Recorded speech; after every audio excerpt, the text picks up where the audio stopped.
Hola, ¿qué tal? Buen día. Mi nombre es Brandon Guzmán y el día de hoy les venimos a exponer sobre el modelo funcional de teorema de Fubini y Gompers en la tasa de tumores cancerosos. El equipo se encuentra conformado por Díaz Soto Bryan, Mata Alvarado Karen Mariam, Rocha Contreras Fabián y su servidor Luna Guzmán Bryan. Como objetivos, el principal objetivo de este artículo es el mostrar la generalización del modelo clásico de Gompers, así como también aplicar el modelo presentado para tratamiento del crecimiento tumoral cancerígenos. En la introducción, para describir la tasa de mortalidad de los seres humanos, el matemático Benjamin Gompers en 1825 desarrolló una ecuación diferencial ordinaria no lineal llamada ecuación de Gompers. En la literatura científica se encuentran varias aplicaciones y así como también se fomenta la presentación para esta ecuación. Principalmente en ese trabajo, pues generaliza la ecuación de la ecuación de Gompers. Se generaliza su ecuación utilizándolo en la metodología de fraccional cálculos. Actualmente, actualmente las curvas de crecimiento eh, deriva de la ecuación de Gompers,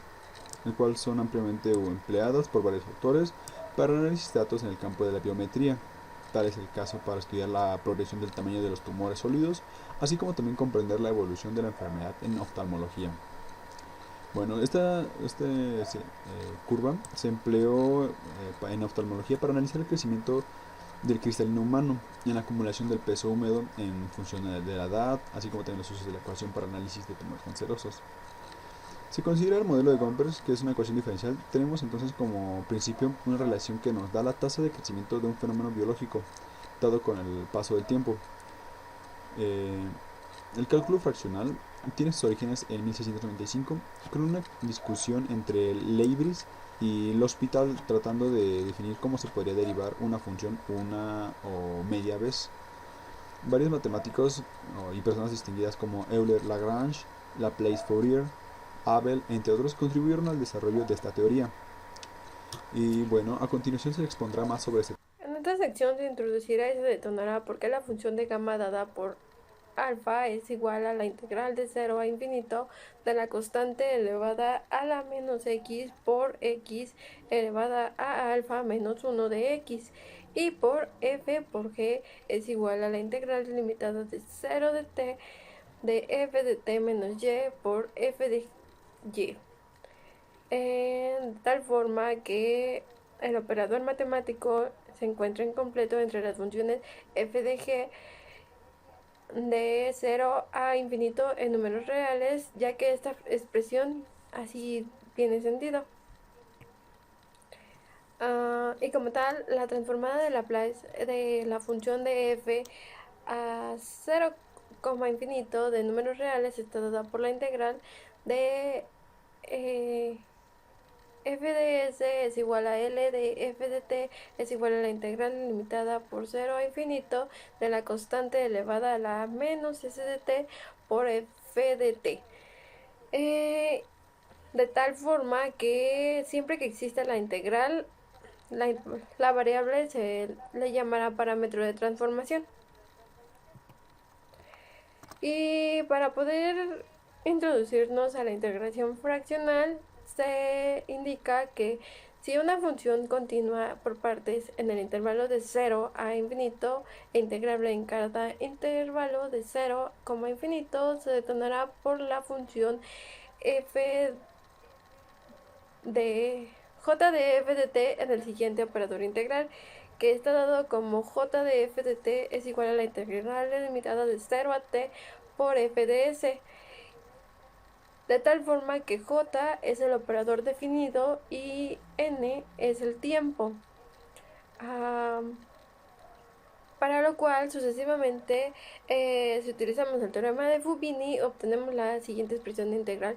para el operador j de n de f, eh, que es igual a j elevado a la n de f de t es igual a la integral delimitada de 0 a t por t menos n elevada a la n menos 1 sobre n menos 1 de f de s. De tal forma que esta expresión se termina como la ecuación 1. Si reemplazamos a n-1 por gamma de n, podemos reescribir la expresión anterior como j elevado a la n por f de t es igual a 1 sobre gamma de n de la integral delimitada de 0 de t por t menos s elevada a la n-1 por f de s. De tal forma que la expresión permanece bien definida para alfa mayor a 0, y este hecho motiva la siguiente transcripción, que dice: la integral fraccionaria de Riemann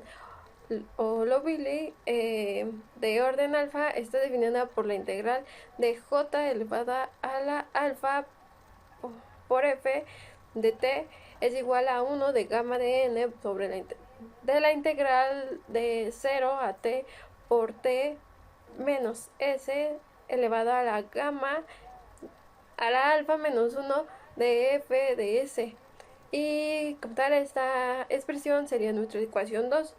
Y bueno, como propuesta de solución, consideramos que la ecuación diferencial ordinaria de Fubini,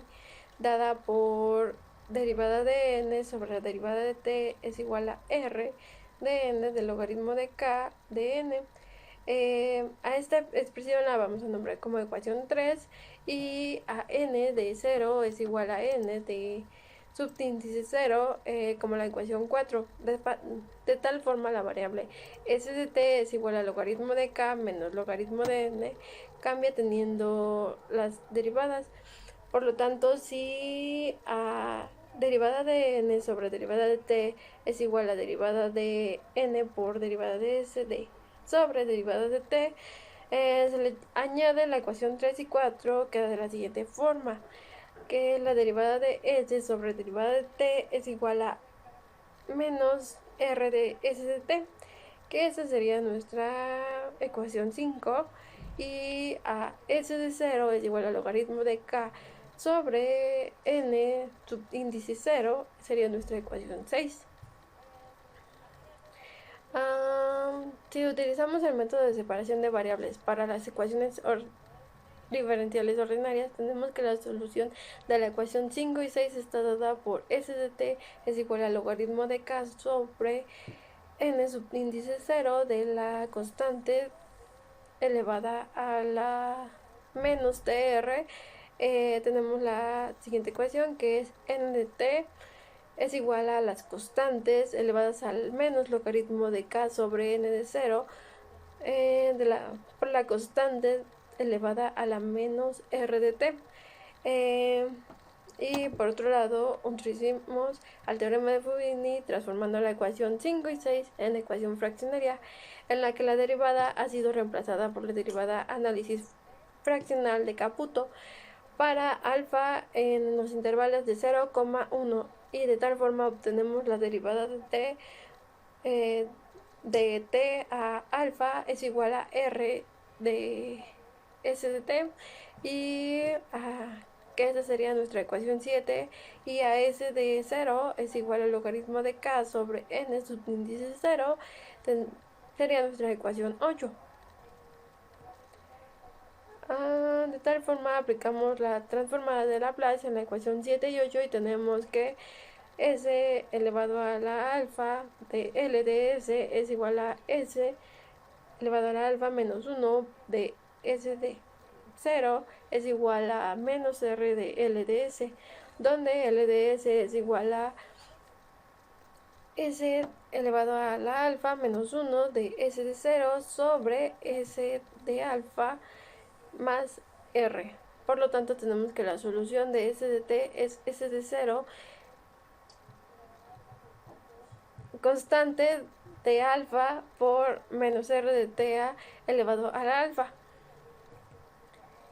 Y bueno, si cambiamos la variable de logaritmo de k menos el logaritmo de n es igual al logaritmo de k sobre n subíndice 0 de la constante de subíndice alfa por el menos r de t elevado a la alfa, y obtenemos el teorema funcional de Fubini, de n de t es igual a las constantes del logaritmo de k sobre n subíndice 0 por la constante de subíndice alfa por menos r de t elevado al alfa.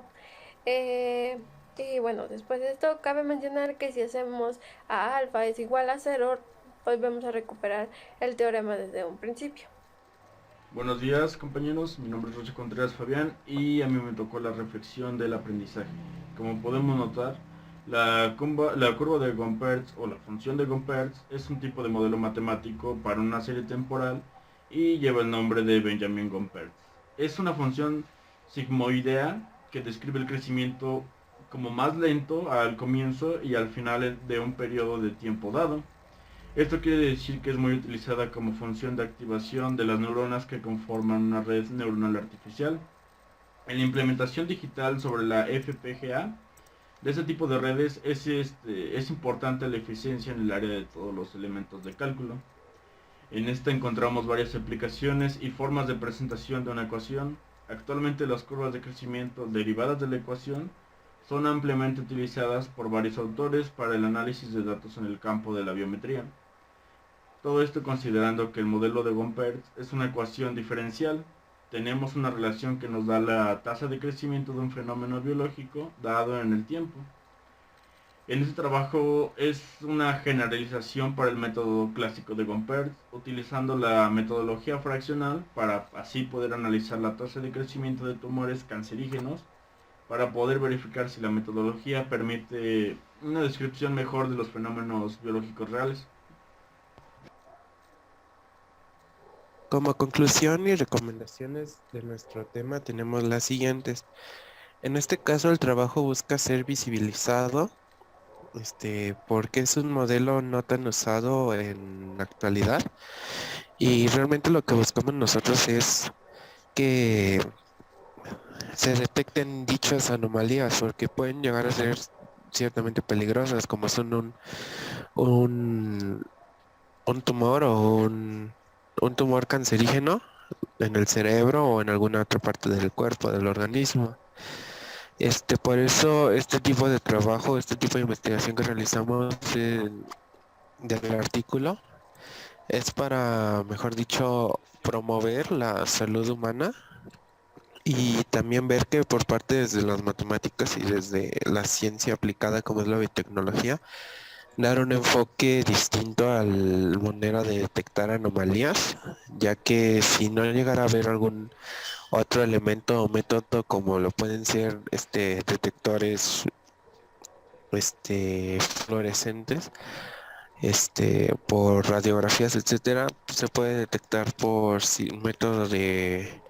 Gompertz y Fubini, que no llega a ser de los más utilizados porque tiene que ver con integrales y relacionado con este parcial. Y pues la recomendación es que el autor de este artículo difunda, no solamente que sea en Brasil, porque el artículo estaba en portugués, sino que también lo difunda en el mundo entero para determinar las tasas de tumores o algunas otras anomalías biológicas reales que conocemos y que no solamente se utiliza para eso, sino que se puede utilizar para otro tipo de cosas como la tasa de mortalidad, natalidad, etcétera. Por nuestra parte sería todo. Le dejamos la referencia del artículo y muchas gracias por su atención.